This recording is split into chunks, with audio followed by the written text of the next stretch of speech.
Today we're going to hear a story that takes place in a jungle.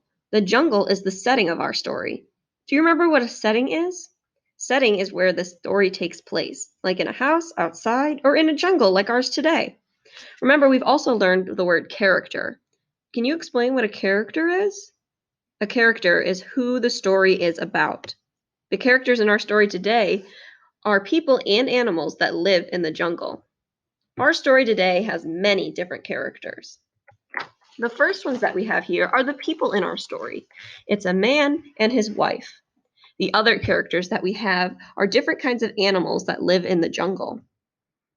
Here we have a crocodile, a greenish-brown animal that lives in the water and has rough skin, big teeth, and a long tail.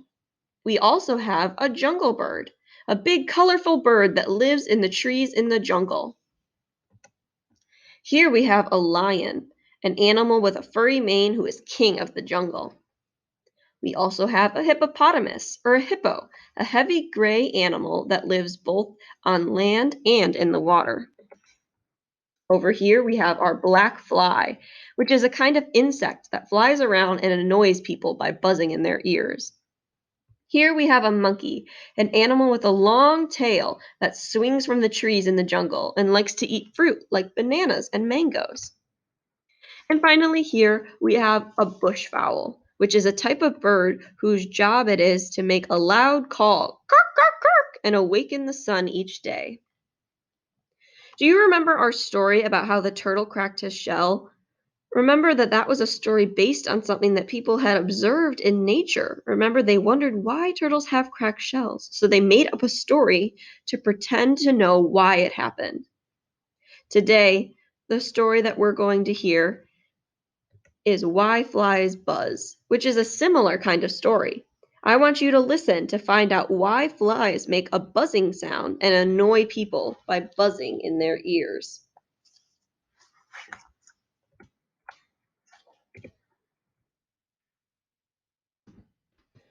One day, a man and his wife went into the jungle to gather food. Along the way, they saw a coconut tree. The tree was full of delicious-looking coconuts.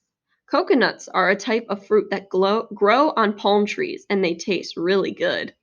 The man took off his shoes and grasped his knife in his right hand. Then he shimmied up the tree to cut down some coconuts. As he did, a curious black fly flitted around his face. "Stop that!" shouted the man, waving one arm to swat away the fly. But as he swatted the fly, the knife fell from his hand. "Watch out, wife!" he cried. "I have dropped my knife!" Oh no! His wife looked up just in time to see the knife tumbling down toward her. She jumped out of its way. As she jumped, she kicked a crocodile that had been sleeping beneath the tree. Startled awake, the crocodile gave 3 angry swats with his long tail. Swack, swack, swack. Uh-oh, what do you think's going to happen next? Nearby, a jungle bird was poking about in the grass. The jungle bird was looking for bugs to eat. As the crocodile's tail came down, the bird squawked with a terrifying alarm. Scree, scree, scree! Why do you think that this bird squawked? Think he was upset that the crocodile hit him with his tail? The bird soared or flew up to a branch in a nearby tree. The bird landed right next to a monkey. The monkey had been quietly sitting, peeling the skin off of a juicy mango, which is a kind of fruit that grows on trees. Because he was startled and surprised by the squawking bird, the monkey dropped his mango out of the tree. The mango fell down onto the head of a hippo. Splat, splat, splat. Uh-oh, the hippo got hit in the head with a mango. Thinking he was being attacked by hunters, the hippo tried to escape. Stomp, stomp, stomp. And he trampled or ran over everything in his path. He even trampled on a nest full of eggs that belonged to the bushfowl. How do you think the bushfowl feels now that her eggs are all broken? She's probably pretty sad. Oh, look at her. "My eggs are all broken," wailed the mother bushfowl. She sat down next to her nest and began to cry. Sob, sob, sob. And there she stayed for many days and nights, not moving and not making a sound. Do you remember what the bushfowl's job was? Think about it. Now in the jungle, a bushfowl acts very much like a rooster on a farm. Just as the rooster cock-a-doodle-doos each morning, the bushfowl rises early too. Her loud call, "Cock, cock, cock," awakens the sun and starts each new day. But now the bushfowl stayed silent. She was too sad to make a sound. Because she did not call the sun, the sky remained dark for several days.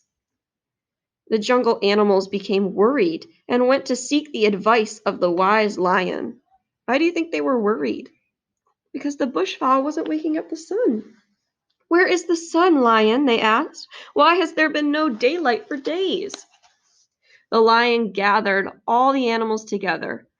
"Bushfowl," he said, "why have you stopped waking the sun each day?" "Oh, wise, smart lion," replied the bushfowl, "I am too sad to call to the sun each day. I am sad because the hippo broke all my eggs in my nest." "Aha," said the lion, "then it is the hippo's fault. Hippo, why did you break all the eggs in the bushfowl's nest?"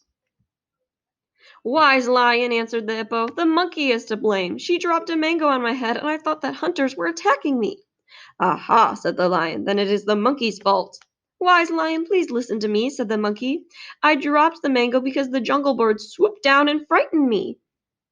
"Why did the jungle bird frighten the monkey? Do you remember?" "Aha," said the lion, "then it is the jungle bird's fault." "It is not my fault," cried the bird. "The crocodile swatted his tail and scared me." "Aha," said the lion, "then it is the crocodile's fault." "Most certainly not," declared the crocodile. "The woman kicked me and woke me from a peaceful nap." "Aha," said the lion, "then the woman is to blame." "But, wise lion," cried the woman, "I was trying to get out of the way of the falling knife that my husband had dropped." "Aha," said the lion, "then it is the man's fault." "Wise lion," said the man, "I dropped the knife because I was trying to swat a black fly that was annoying me." "Aha," said the lion, "then it is the black fly's fault." There was a long silence. "Black fly," said the lion, "have you nothing to say?" But the fly did not answer politely using words, as all the other animals had. Instead, the black fly flew about their heads, saying, "Buzz, buzz, buzz, buzz." The lion repeated his question. Incredibly, the only reply that came from the fly was, "Buzz, buzz, buzz." The lion had frowned in anger. "Black fly," he bellowed, "since you refuse to answer and you only wish to buzz, so be it. As a punishment, I shall take away your power to talk. You will pass the rest of your days like this, just buzzing." The fly tried to speak in protest, but all he could say was buzz, buzz, buzz. And to this day, all flies all around the world only say buzz, buzz, buzz.